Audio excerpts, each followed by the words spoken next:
बिस्मिल्लाहिर्रहमानिर्रहीम, अस्सलाम वालेकुम। विनस स्पोर्ट्स के साथ आपका मेजबान है शहजादा मोइन हाजिर है और हम बात करेंगे क्योंकि कल पाकिस्तान ने फतह हासिल कर लिया विमेंस टीम ने T20 वर्ल्ड कप के अंदर पहले मैच के अंदर और श्रीलंकन टीम को 31 रन से शिकस्त दी है। श्रीलंकन की टीम के हवाले से अगर थोड़ी सी बात करें तो जब पाकिस्तान ने पहले बैटिंग की और 116 रन स्कोर किए तो ऐसा लग रहा था कि पाकिस्तानी टीम बेबसी की तस्वीर बनती दिखाई देगी इस मैच के अंदर। लेकिन हमने कल के प्रोग्राम में यह कहा था कि अगर पाकिस्तान के स्पिनर्स अच्छी कारकर्दगी का मुजाहरा करेंगे तो पाकिस्तान इस मैच में कामयाबी जरूर हासिल कर सकता है। फिर हमने बड़ा अहम रोल करार दिया था कप्तान फातिमा सना के हवाले से कि उनका किरदार बड़ा इंपॉर्टेंट होगा और कल उन्होंने अपना किरदार बाखूबी अदा करते हुए वो दिखाई दी हैं। और इसके अलावा सेंट्रल कॉन्टैक्ट के हवाले से भी थोड़ी सी बात करेंगे। अब पीसीबी में अगर हम देखें तो जो प्लेयर्स थे उनके सेंट्रल कॉन्टैक्ट तो खत्म हो गए हैं, लेकिन नए सेंट्रल कॉन्टैक्ट अब तक खिलाड़ियों को नहीं मिले। उस पर भी गुफ्तगू जारी रहेगी हमारे शो के अंदर। और हमारे साथ आज मौजूद है हमेशा की तरह जावेद इकबाल भट्टी साहब हमारे साथ यहाँ पर तशरीफ रख रहे हैं स्टूडियो में। उनके साथ साथ इकबाल मेमन साहब हमारे साथ यहाँ पर तशरीफ रखा हुआ है। उन्होंने और दोनों ही से हम है क्योंकि कल दोनों की राय बड़ी अच्छी थी कि यहाँ पर कल पाकिस्तान की टीम है श्रीलंका के खिलाफ है कामयाबी हासिल करेगी। पहले वर्ल्ड कप जहाँ पर जो T20 वर्ल्ड कप खेले जा रहा है उसमें, और वही कुछ हुआ और पाकिस्तान ने पहले मैच में शिकस्त दी। लेकिन ये जरूर था कि पाकिस्तान साइड मैचेस जो इससे पहले खेले गए थे 2 प्रैक्टिस मैचेस उसमें शिकस्त का सामना करना पड़ा था। लेकिन कल सब कुछ उलट नजर आ रहा था। रन जरूर कम बनाए पाकिस्तान के बैटर्स ने, लेकिन उसके बाद बॉलिंग में बड़ी शानदार कारकर्दगी का मुजाहरा किया। और यही बात कर रहे थे कल जावेद इकबाल भट्टी साहब के स्पिनर्स ने अगर रोल अदा कर दिया तो पाकिस्तान की टीम इसे मैच में कामयाबी हासिल कर लेगी। क्योंकि स्पिनर्स इसलिए उनका रोल इंपॉर्टेंट था कि जब सेकंड बैटिंग होगी तो उस वक्त मौसम भी थोड़ा सा तब्दील हो जाता है। कल भी हमने कहा था कि बैटिंग भी थोड़ी सी मुश्किल होती है सेकंड में, और वही कुछ हुआ। कल पाकिस्तानी बॉलर्स ने बड़ी शानदार कारकर्दगी का मुजाहरा किया। और जावेद इकबाल भट्टी की तरफ चलते हैं और उनसे ही बात शुरुआत करते हैं कल के मैच के हवाले से ही, क्योंकि T20 वर्ल्ड कप चल रहा है। और जावेद इकबाल भट्टी साहब 2 शिकस्त हमें हुई है प्रैक्टिस मैच में जो हमने यहां पर वर्ल्ड कप से कबल खेला, लेकिन कल बिल्कुल अलग रूप में नजर आई पाकिस्तान की टीम। गो के ऐसा लगा था एक वक्त में जब हम 116 रन पर आउट हो गए और ऐसा लग रहा था श्रीलंकन आराम से ये टारगेट चेज कर लेंगे, लेकिन पाकिस्तान के बॉलर्स ने बड़ी शानदार बॉलिंग की और फिर 31 रन से शिकस्त दी श्रीलंकन टीम को। बहुत शुक्रिया मोइन भाई, जिस तरीके से आपने इंट्रो में कहा। कल भी हम जब बात कर रहे थे पाकिस्तान वुमेंस क्रिकेट टीम पे कि वर्ल्ड कप में जो हमारी कारकर्दगी होगी वो क्या होगी, और फिर हमने दोनों वार्म अप मैच जो है वो हार गए थे। और जिस दिन हम स्कॉटलैंड से आ रहे थे तो उस दिन मैंने कहा था कि ये बहुत अच्छा हो गया, क्योंकि आपने वार्म अप मैच में ये जो शिकस्त है स्कॉटलैंड के हाथों, ये आपकी बहुत सी चीज़ें जो खामियां थी वो उभर कर नुमाया तौर पर सामने आई। और फिर उन पे कोचिंग स्टाफ ने और हमारी प्लेयर्स ने जो है उस पर वर्क किया, जिसके नतीजे में 10 साल जो हमारा इंतज़ार था किसी भी बड़े इवेंट में पहली फतह का, वो कल हमने वो नज़ारा श्रीलंका के ख़िलाफ़ पाकिस्तान की जो बेहतरीन कल जो बॉलिंग थी, बेहतरीन फील्डिंग थी, लेकिन थोड़ा सा लैप्स अगर था तो अभी भी कैचिंग प्रैक्टिस की अशद ज़रूरत है हमारी टीम को। लेकिन देखें असल होता है कप्तान, आपने जैसे निदा डार को कप्तानशिप से हटा के और फातिमा सना को आप लेकर आए, और देखें फातिमा सना ने आपको अपनी टीम को जो है फ्रंट से लीड किया। फ्रंट से लीड करते हुए फातिमा सना ने उस वक्त पर आकर 20 बॉल्स पे जो 30 रन बनाए, और फिर आपको पता है कि 2 विकेटें भी, अहम 2 विकेटें भी चढ़ा दी। तो फातिमा सना के साथ कल नजर आ रहा था कि हमारे ग्राउंड में जो हमारी टीम थी उनमें आप देखें यूनिटी नजर आ रही थी, एक दूसरे को बैकअप कर रही थी। और जिस तरीके से फातिमा सना हर प्लेयर के पास जाके हर किसी को बोस्ट कर रही थी और शाबाश शाबाश की जो आवाज़ें आ रही थी। और फिर आप देखें कि हमारी जो फास्ट बॉलर्स हैं डियाना बैग, वो पहले ओवर में इंजर्ड होकर एक बॉल फेंकने के बाद ग्राउंड से बाहर चली गई, और 116 रन का टारगेट और उसे डिफेंड करना। लेकिन कमाल महारत से फातिमा सना ने बॉलिंग लाइन जो अपनी इस्तेमाल की, सादिया इकबाल ने बेहतरीन बॉलिंग की, निशरा सिंधु ने बेहतरीन, उमैमा ने बेहतरीन बॉलिंग की।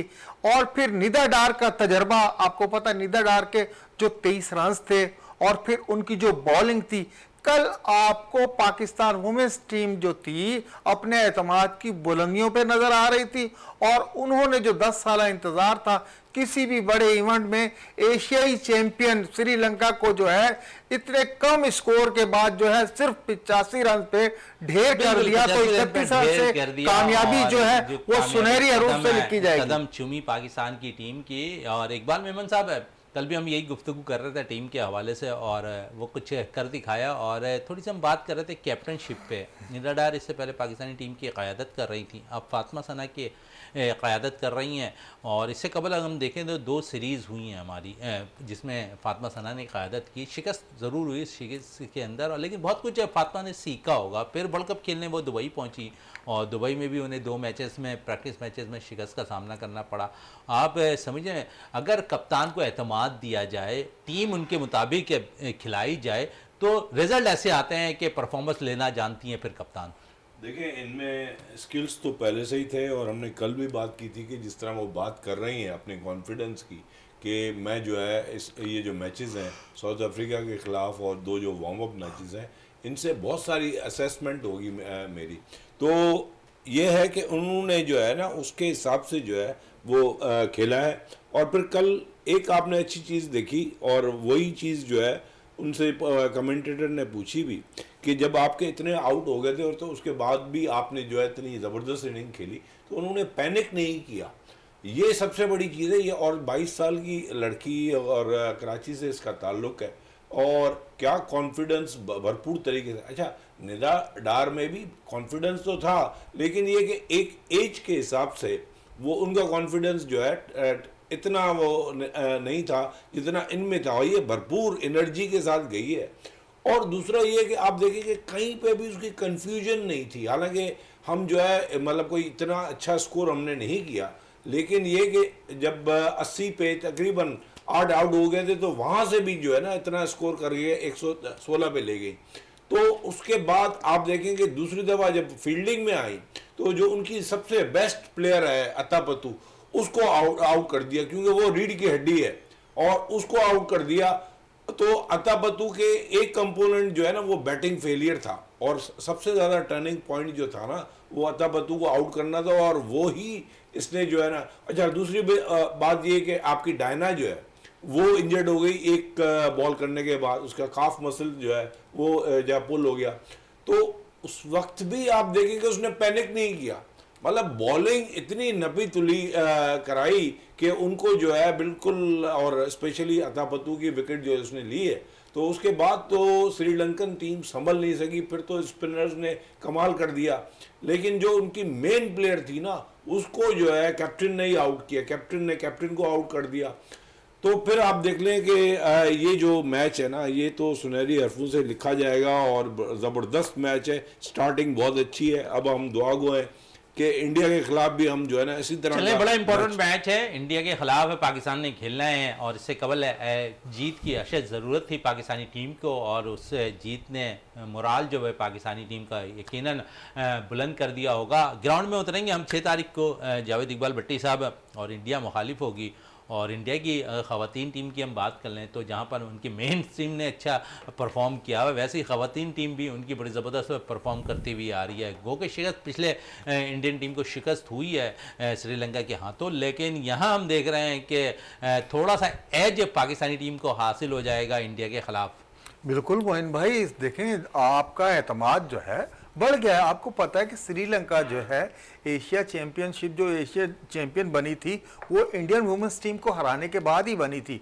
और हमने जो आउट क्लास किया श्रीलंका को, और उसके बाद हमारी वुमेन्स टीम की जो बच्चियां हैं उनमें एक होप, एक नया जज्बा आ गया है। और फिर आपको पता, जब जज्बा बिल्कुल तगड़ा हो जाए और इंडिया से आपका मैच हो तो जज्बों को और भी महमायत मिल जाती है, 70-80% और एनर्जी आ जाती है। तो इंशाल्लाह इंडिया से जो मैच होने जा रहा है वो भी हमारी, जिस तरीके से कल की परफॉर्मेंस थी हमारी प्लेयर्स की, गो के स्कोर को इतना बड़ा नहीं था, लेकिन वहां की विकेटों पे नजर आ रहा है 130-40 रन जो है वो विनिंग स्कोर ही नजर आ रहा है। लेकिन गो के अभी जो है फॉरेनर टीमें हैं, जब इंग्लैंड खेलेगी, न्यूजीलैंड, साउथ अफ्रीका खेलेंगी तो पता चलेगा इन विकेटों पे क्या स्कोर बनता है। लेकिन ये कि मैं ये देख रहा हूं कि पाकिस्तान की टीम जो है श्रीलंका को हराने के बाद इनके हौसले काफी बुलंद है। सिर्फ थोड़ी सी इनको प्रैक्टिस करनी है, एक पावर प्ले का सही इस्तेमाल और थोड़ा सा जो कैचिंग जो लूज किए हैं, कल भी बहुत आसान आसान कैच ड्रॉप हुए हैं, नहीं तो श्रीलंका की टीम 60-70 पे आउट हो जाती। तो इन चीज़ों पे थोड़ा सा ध्यान दें। इंशाल्लाह इंडिया की जो कप्तान कह रही है कि ये जो है, ये जो हमारे एक दूसरे के साथ जज्बे लड़ते हैं, तो हमारा भी इंशाल्लाह जज्बा बुलंद है, इंडिया के भी बुलंद है, लेकिन ग्राउंड में कल फैसला होगा। जो ज्यादा रिस्पेक्ट ग्राउंड को देगा इंशाल्लाह वही ग्राउंड से फातिहा बनकर निकलेगा। चलें, ग्राउंड से फातिहा बनकर निकलता हुआ नजर आएगा। और पाकिस्तान टीम की कारकर्दगी अच्छी है, कप्तान अच्छी कारकर्दगी दिखा रही है। यकीनन किसी भी लीडरशिप का किरदार बड़ा इंपॉर्टेंट होता है। अगर कप्तान फ्रंट से लीड कर रहा है, परफॉर्मेंस दे रहा है, तो टीम बैकअप पे मौजूद होती है और वो अपनी परफॉर्म करती हुई दिखाई देती है। इसी पे मजीद इकबाल मेमन साहब से भी बात करूंगा। इकबाल साहब, अगर मेन टीम पे आ जाते हैं हम थोड़ा सा, तो टेस्ट मैचेस में जो हाल ही में अख्ताम पजीर हुई है और अब करंटली इंग्लैंड के ख़िलाफ़ हमने अब सीरीज़ खेलनी है। इससे कबल 5 टेस्ट मैचेस की क़यादत कर चुके हैं शान मसूद है। और वही चीज़ जो अभी मैं फातिमा सना के लिए कह रहा था कि वो ख़ुद फ्रंट से लीड कर रही हैं और वहाँ वो स्कोर भी कर रही हैं, विकटें भी हासिल कर रही हैं। इसके बरक्स अगर हम चले जाएँ पाकिस्तान मेन टीम पर, तो वहाँ शान मसूद मुसलसल परफॉर्म भी नहीं कर रहे हैं और फिर टीम भी परफॉर्म नहीं कर रही है। तो कप्तान का रोल कितना इंपॉर्टेंट होता है किसी भी मैच के अंदर अपने आप को फ्रंट से लीड करना, और खुद अगर स्कोर कर लेते हैं तो एतमाद बहाल होता है और टीम की परफॉर्मेंस पर असर पड़ता है। डेफिनेटली उससे बहुत फ़र्क पड़ जाता है। जिस तरह हमने कल वाले मैच में देखा कि जो है ना, फातिमा सना ने जो है एक तो बॉलिंग बॉडी ज़बरदस्त कराई, फिर बैटिंग जो है बेहतरीन कराई, और दोनों टीमों में जो डिफरेंस था वो उनके मतलब जो क्वालिटी ऑफ द प्लेयर है एक्स्ट्रा ऑर्डिनरी, वो दोनों कप्तान है। और उनकी जो कप्तान है उसने विकेटें तो ले ली, लेकिन ये कि एज अ बैट्समैन वो जल्दी आउट हो गई और उसमें उसको आउट करने में भी जो है फातिमा का किरदार है। तो यही चीज़ अगर हम शान मसूद की तरफ जाते हैं तो देखिए, शान मसूद के कुछ पॉजिटिव्स भी हैं, नेगेटिव्स भी हैं। एज अ बैट्समैन उनकी क्वालिटी जैसी है, 28 का एवरेज तो अगर हम 5 टेस्ट मैचेस में निकाल लें तो वो ही उन्होंने परफॉर्म करना है। लेकिन एज अ कैप्टन उनके काफ़ी बोल्ड डिसीशंस थे, लेकिन ये है कि हमारी जो ओवरऑल बैटिंग है और ओवरऑल फील्डिंग है, ये 2 कंपोनेंट्स जो है ना, ये हमें जीतने नहीं देते।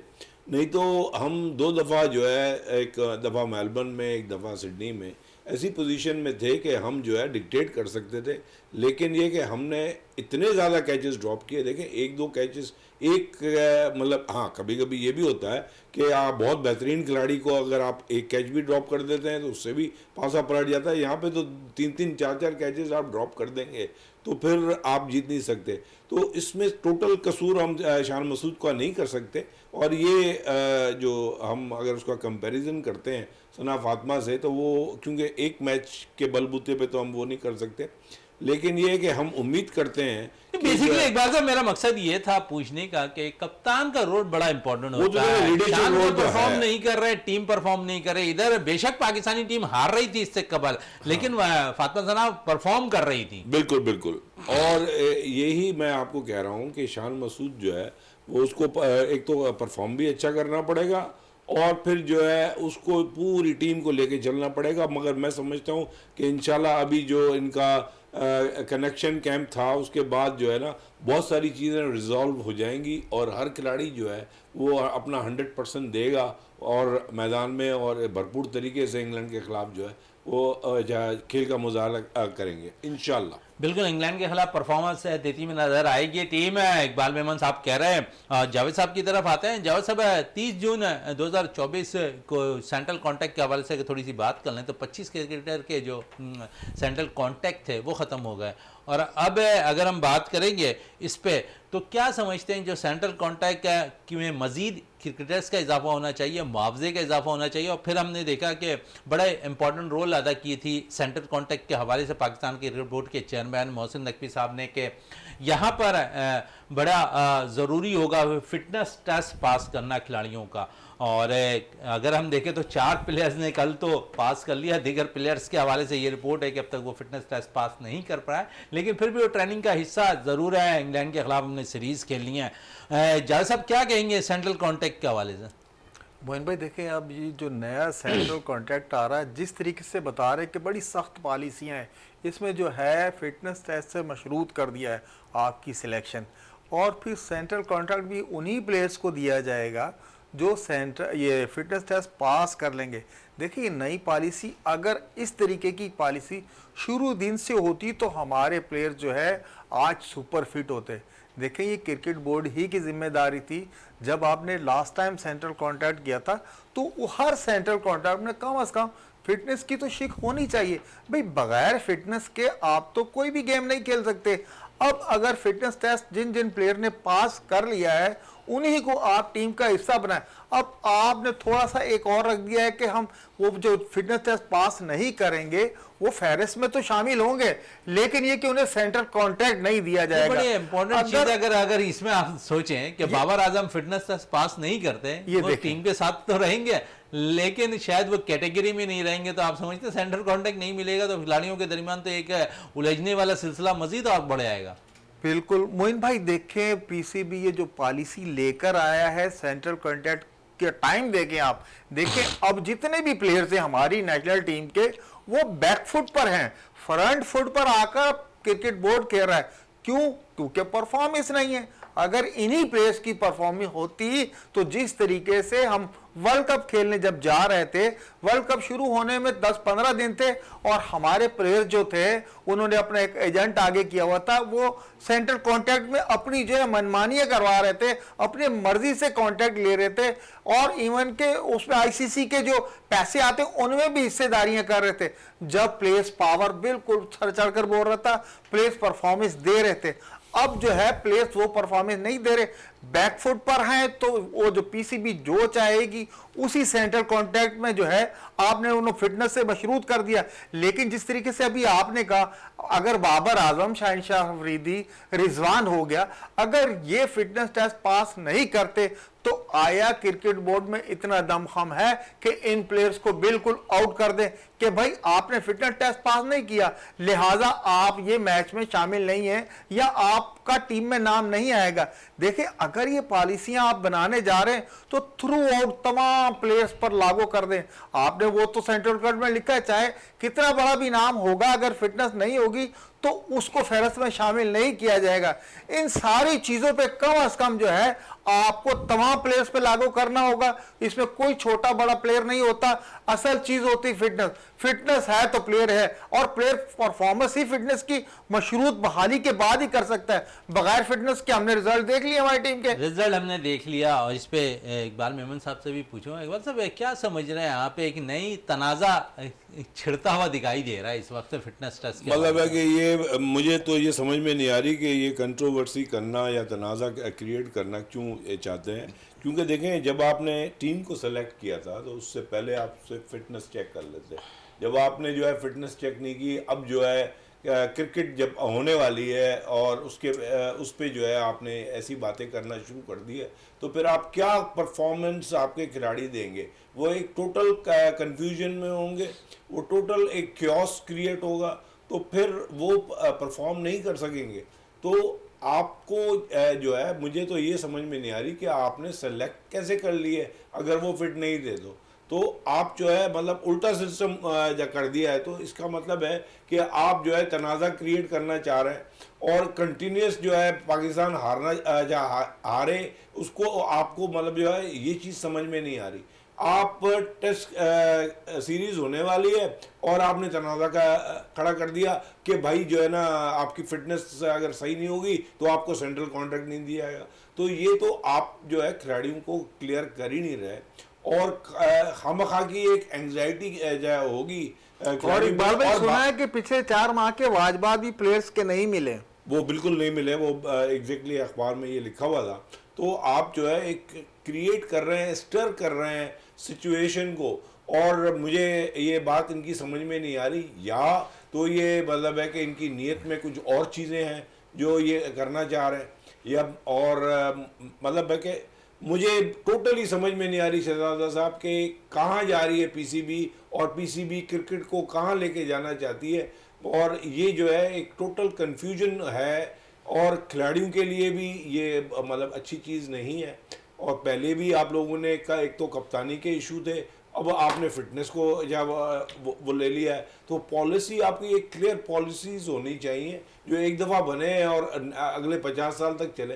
हर चेयरमैन जो है एक नई पॉलिसी लेके आता है, ठीक है, अगर आपकी ये पॉलिसी थी तो सिलेक्शन से पहले पहले आप फिटनेस कर लेते और उसके बाद जो है आप टीम सेलेक्ट करते, जिसमें ये हो सकता था कि फिर नए खिलाड़ी आ जाते, कामरान गुलाम जैसा खिलाड़ी भी आ जाता, हसनैन भी आ जाता, लेकिन ये कि आपने ऐसा नहीं किया। चलें, ऐसा नहीं किया तो थी सेंट्रल कॉन्टैक्ट की बात है। और 7 तारीख से मुल्तान क्रिकेट स्टेडियम पर जो है पाकिस्तान इंग्लैंड के दरमियान सीरीज़ का पहला टेस्ट मैच खेला जाएगा। 3 टेस्ट मैचेस की ये सीरीज़ है। और जावेद इकबाल भट्टी साहब हैं, अब से परसों हम बात कर रहे थे तो इंग्लैंड के कप्तान का, जब इंग्लैंड की टीम पहुंची तो उनके कप्तान का कहना था कि हम थोड़ा सा आसान ले रहे हैं यहाँ पर पाकिस्तान की टीम को, जो बांग्लादेश से शिकस्त भी खा गई। लेकिन कल भी हमने बात की थी कि साबका जो इंग्लैंड के खिलाड़ी हैं और साबका कप्तान जो भी हैं, वो ये कह रहे हैं कि इतना आसान नहीं है पाकिस्तान को पाकिस्तान के ग्राउंड पर होम सीरीज़ में हराना। अब साबका कप्तान यहाँ पर इंग्लैंड टीम के नासिर हुसैन साहब ने भी कह दिया है कि इतना आसान नहीं है यहाँ पर पाकिस्तान को हराना। और इंग्लैंड के कप्तान शायद सरासर हिमायत तो हिकमत अगर देख लें तो उनकी ऐसी नज़र आ रही है, हिकमत अमली, कि वो पाकिस्तान को आसानी से शिकस्त दे देंगे। लेकिन इन सब से बालातर होकर इन्हें सोचना चाहिए कि पाकिस्तान होम सीरीज़ पर खेल रहा है और से भूखे शेर की तरह वो इस वक्त हमला करना भरपूर तौर पर जानता है, क्योंकि बांग्लादेश जैसी टीम से उसे शिकस्त का सामना करना पड़ा। और फिर क्योंकि सीरीज़ का आगाज़ होने वाला है और साबका कप्तान अब जो ये कह रहे हैं ख़ासकर इंग्लैंड के, तो आप समझते हैं कि कुछ तो इसमें आपको चीज़ें नज़र आ रही होंगी कि उनके अंदर तजुर्बे की बड़ी है, उनके पास तजुर्बे मौजूद हैं, वो पाकिस्तान को इतना आसान नहीं समझ रहे। लेकिन इंग्लैंड के जो क्रिकेटर्स हैं वो ज़्यादा कुछ आसान समझते दिखाई दे रहे हैं। जी मोइन भाई, यहाँ बैन स्टोक ने ये कहा है कि आसान ले लेंगे। अच्छा, इंग्लैंड की टीम असल में हमारी जो लास्ट बांग्लादेश के ख़िलाफ़ परफॉर्मेंस थी, उनकी जो नेशनल टीम है उसने वो जहनों में बिठाया हुआ है। और यही चीज़ें जो है हमने जब बांग्लादेश के लिए जहनों में बिठाया था तो उसका रिज़ल्ट जो है हमने क्लीन स्वीप की सूरत में देख लिया। लेकिन आपको पता है कि साबिक कप्तान नासिर हो गया, माइक एथर्टन हो गया, इन सब प्लेयर देखें उनका तजर्बा है, वो दिन रात क्रिकेट से मुंसलिक हैं, हर मुल्क में आपको नज़र आ रहे होंगे। तो उन्हें ये पता है कि पाकिस्तान जो है एक ज़ख्मी शेर की तरह जो है अब हमलावर होगा इंग्लैंड पे। ये इंग्लैंड को भी याद रखना चाहिए। ठीक है, हम यहाँ बैठ के हमने तनकीद, खूब दिल भर के तनकीद मैंने आपने सब ने की, देखें परफॉर्मेंस नहीं थी तो सब ने की, लेकिन हमें ये भी एतमाद होना चाहिए यही पाकिस्तान की टीम है, यही बैट्समैन होंगे, यही बॉलर्स होंगे। इंशाल्लाह ये इंग्लैंड के ख़िलाफ़ बहुत ही ज़बरदस्त तरीके से कम बैक करेंगे। हमारा जो टॉप ऑर्डर है इंशाल्लाह इंग्लैंड के ख़िलाफ़ जब वो परफॉर्मेंस देगा, उसके बाद होता है मिडल लोअर, और फिर हमारी जो बॉलिंग है, हमारे जो स्पिनर्स है, सबसे बड़ी चीज़ ये है कि अभी तक जो है क्रिकेटर जो है वो पाकिस्तानी ही है जो विकेट बना रहे हैं, क्योंकि अभी तक यानी कि हम समझ लें कि इस दफा थोड़ी सी स्पिन विकेट बनेगी और हेल्प आउट पाकिस्तान को। बिल्कुल मोइन भाई, स्पिन ट्रैक बनेगा और हमें हेल्प मिलेगी यहाँ से। आपके ये दोनों बॉलर हैं, नोमान हो गया, आपका जाहिद हो गया, इन दोनों बॉलर्स को बहुत हेल्प मिलेगी। और उसके बाद आपने देखा बांग्लादेश के खिलाफ आगा का कोई किरदार नहीं था, उन्होंने गोके स्पिन बॉलिंग की लेकिन उन्हें विकेट नहीं मिल रखी। लेकिन सलमान अली आगा भी इंग्लैंड के लिए जो है इस सीरीज में देखिएगा खतरनाक बॉलर साबित होगा। सलमान अली आगा स्पिनर्स के तौर पर रोल अदा कर रहे होते हैं और ये भी कहा जा रहा है कि सलमान के लिए एक अच्छा सीरीज साबित भी हो सकता है कि सलमान को हम जिस तरह बैठ के यहाँ पर तज्जिया दे रहे हैं कि अगर सलमान को ऊपर नंबरों पर बैटिंग करने भेजा जाए तो कुछ सूदमंद साबित हो सकता है। इकबाल मेमन साहब इसी पे आएंगे और जिस तरह साबका कप्तान कह रहे हैं इंग्लैंड के, और क्योंकि करंट कप्तान तो शायद ऐसा कह रहे हैं कि हम बआसानी सीरीज जीत लेंगे, लेकिन जो इंग्लैंड के साबका कप्तान से वो तो थोड़ा सा डर और खौफ में मुब्तला है पाकिस्तानी टीम से। देखें, एक ये जो लोग हैं ये जर्नलिज्म के तहत जो है बात तो कर देते हैं ताकि ये कि लोग उसको रीड करें, लेकिन अगर हमने अपनी हिस्ट्री देखी है उसके बाद शारजा और दुबई के बाद जब से हमारे अपने पर्सनल वेन्यू हैं तो हम कामयाब नहीं हुए हैं। तो इस वजह से हमें ग्राउंड रियलिटी पे बात करनी चाहिए, बाकी खामा में हम जो है इतना चढ़ा देते हैं। हमने जो बांग्लादेश के ख़िलाफ़ भी कहा था कि भाई इनको आसान मत लें। तो देखिए, मैं आपको एक बात बता दूं कि जब से आप जो है आपका पर्सनल वेन्यू था दुबई, तब आप जीत रहे थे। उसके बाद आप देख लें कि सत्यानाश हो गया, और फिर टॉप ऑफ दैट कि जो है ना आपकी पीसीबी चाहती ही नहीं है कि कहीं से भी जो है इम्प्रूवमेंट आए, और इस तरह की जो है क्योस और अनाकी जो है क्रिएट की हुई है, उन्होंने कन्फ्यूजन क्या क्रिएट किया हुआ है। तो जब खिलाड़ियों के जहन में ये उलझने होंगी तो वो कहाँ से कॉन्फिडेंस डेवलप करेंगे। अगर देखें पोटेंशियल की बात करते हैं, टैलेंट की बात करते हैं, तो वो तो हमारे खिलाड़ियों में है, लेकिन ये कि भाई मतलब टैलेंट कहाँ काम करेगा जब आपके जहनों में जो है ना, जहन आपके मुंतशिर होंगे। आपको जो है उल्टी सीधी चीज़ों पे लगा दिया है, सेंट्रल कॉन्ट्रैक्ट की बातें छेड़ दी हैं उन्होंने, फिटनेस की बातें छेड़ दी हैं। भाई फिटनेस की बात करनी थी तो सिलेक्शन से पहले जो है आप उनकी फिटनेस चेक कर लेते। तो ये देखें, मैं आपको एक बात बता दूं कि ग्राउंड रियलिटी यही है कि मोमेंट टू मोमेंट आपके मैचेस होंगे और उसमें पता चलेगा कि आपकी टीम क्या करती है। हम अगर यहाँ पे बैठ के बोलेंगे नहीं भाई हम बहुत बड़ा कमाल कर लेंगे, तो ये आपको चलें कमाल कर लेंगे। जावेद इकबाल भट्टी साहब है, क्योंकि टाइम थोड़ा सा शॉर्ट है। जावेद इकबाल भट्टी साहब है, अगर हम देखें तो यहाँ पर कप्तान तो इंग्लैंड के बयान दे रहे हैं, लेकिन अब तो उनकी भी शिरकत है बेन स्टोक्स की पहले मैच में मशकूक हो गई है और वो अनफिट हो गए हैं। अब तो ऐसा लगता है कि वो पहला टेस्ट नहीं खेलेंगे, और 2 प्लेयर्स अब तक अनफिट हो चुके हैं इंग्लैंड के। तो इंग्लैंड की टीम तो ऑलरेडी थोड़ी सी जो है इंजरी होती हुई उनके प्लेयर्स के अंदर आ रही है, तो यहाँ तो इंग्लैंड की टीम थोड़ी कमज़ोर होती दिखाई दे रही है। जी मोइन भाई, देखिए बेन स्टोक जब वो उनका नाम अनाउंस हुआ था पाकिस्तान के टूर के लिए एज ए कप्तान, जब भी वो फुली फिट नहीं थे, जब भी वो तकरीबन 50% फिट थे, लेकिन ये है कि उनको जो पाकिस्तान आने का शौक़ था, पाकिस्तान के ख़िलाफ़ खेलने का शौक़ था, जिसका वो इज़हार भी कर चुके हैं। तो ये है कि इंग्लैंड की टीम जो है, आपको पता लास्ट अभी जो श्रीलंका सीरीज़ खेली थी, इस पर मजीद बात करेंगे। इकबाल मेमन साहब क्या कहेंगे आप इसी पे? यहाँ पर ये अगर जिस तरह बेन स्टोक्स के बयान आ गया, अनफिट हो गए हैं और फिर सिलसिला अनफिट होने का ज़्यादा हो गया अब तो। नहीं देखें, बॉलिंग तो वो पहले भी नहीं करवा रहे थे, और अगर पहला टेस्ट नहीं खेलेंगे तो दूसरा और तीसरा वो खेलेंगे। ज़्यादातर वो बैटिंग पे जो है उनका इन्हसार होगा, और एज ए गुड लीडर, क्योंकि उनके अंदर लीडरशिप क्वालिटीज़ हैं, और वो एज ए 50% फिटनेस पे भी जो है ना अपनी बैटिंग से ही कमाल कर लेते हैं। तो मैं समझता हूँ कि वो इंग्लैंड के लिए बहुत बेहतरीन ऑप्शन है। चलें, इस ऑप्शन है। थोड़ी सी जावेद साहब इस पर बात कर रहे थे। जी जावेद साहब, मैं यही बात कर रहा था, जिस तरीके से आपने बताया बेन स्टोक फुली फिट नहीं था जब पाकिस्तान का वो टूर करने आ रहे थे, तो ओलिपॉप ने आपको पता है वहाँ कैप्टनसी की श्रीलंका के ख़िलाफ़ भी। तो ये है कि इंग्लैंड की टीम में बेन स्टोक बहुत बड़ा नाम है और बहुत बड़ा फ़र्क है हमारी दोनों टीमों के दरमियान। आपको पता है जिस तरीके का वो बैट्समैन है और जिस तरीके से वो बॉलिंग करता है, बिल्कुल जान मार कर वो जो है ना इंग्लैंड की तरफ से जो है परफॉर्मेंस देता है। तो पाकिस्तान का उससे भी एडवांटेज हासिल होगा अगर बेन स्टोक ना होगा। लेकिन जिस तरह से इकबाल भाई कह रहे थे कि हमारे को इनमें उलझा दिया गया है सेंट्रल कॉन्ट्रैक्ट में या इसमें उसमें, लेकिन मैं ये समझ रहा हूँ इन सारी चीज़ों का जो है हमारी टीम पे जो है, हमारे जो लड़के खेल रहे हैं उन पे बहुत ज़्यादा असर पड़ेगा। वो बजाय कि मोरल उनका डाउन होने के बजाय वो बिल्कुल हाई हो जाएगा मोरल, क्योंकि इन सारी चीज़ों से पीछा चढ़वाना है अगर आपने, तो आपको परफॉर्मेंस देनी होगी। ये सारी चीज़ें जो है हमारे प्लेयर्स की परफॉर्मेंस का बाइस बनेंगी। बिल्कुल हमारे परफॉर्मेंस का बाइस बनती भी दिखाई देगी। और यकीनन आज हमने कोशिश की कि इंग्लैंड के ख़िलाफ़ जो टेस्ट मैच का आगाज़ हो रहा है उस हवाले से बात करें। फिर पाकिस्तान की पहली कामयाबी हमने देखा कि वर्ल्ड कप T20 के अंदर श्रीलंका के ख़िलाफ़ हुई है। पहले मैच में पाकिस्तान ने 31 रन से श्रीलंका को शिकस्त दी है, और 6 को बड़ा मार्का है पाकिस्तान का अपने रिवायती हरीफ भारत के ख़िलाफ़ खेलना है। और हम दुआ गो हैं कि यही परफॉर्मेंस कंटिन्यू रहे पाकिस्तान टीम की। फातिमा सना जिस तरह क़यादत कर रही हैं, जिस तरह टीम को एक विनिंग ट्रैक पे रखा हुआ है, उम्मीद है कि पाकिस्तान भारत को शिकस्त देता हुआ नज़र आएगा। इकबाल मेमन साहब आपका बहुत बहुत शुक्रिया। जावेद इकबाल भट्टी साहब आपका बहुत बहुत शुक्रिया। प्रोग्राम का अख्ताम करते हैं इस दुआ के साथ कि पाकिस्तान में खेल और खिलाड़ी तरक्की करते रहें और पाकिस्तान का सबसे लाली परचम दुनिया भर में रोशन रहे। इसी के साथ अपने मेज़बान शहजादा मोइन को इजाज़त दें। पाकिस्तान जिंदाबाद।